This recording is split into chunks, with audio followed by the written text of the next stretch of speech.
To remove an unwanted object from your video in DaVinci Resolve, start by placing your clip on the timeline. Once that's done, go to the Color tab by clicking on the color wheel icon at the bottom of the screen.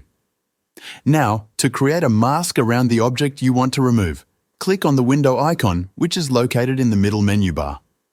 You'll see several options for masking tools, but for this task, select the pen tool to draw a custom mask. Draw the mask around the object. Let's say it's a car in the frame. Once you've covered the object, move on to the next step. Next, you'll need to track the mask throughout the clip. To do this, click on the tracking icon in the middle menu bar, which looks like a little square with arrows.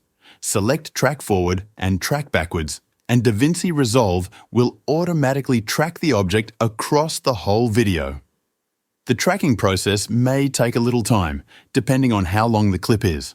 Once the tracking is complete, go to the top right of the screen and click on Effects to open the effect library. Here, search for Object Removal and simply drag and drop it onto the node where your mask is.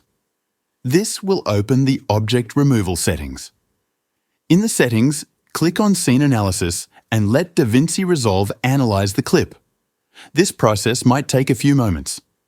Once the analysis is finished, head over to the render settings and change the blend mode to adaptive.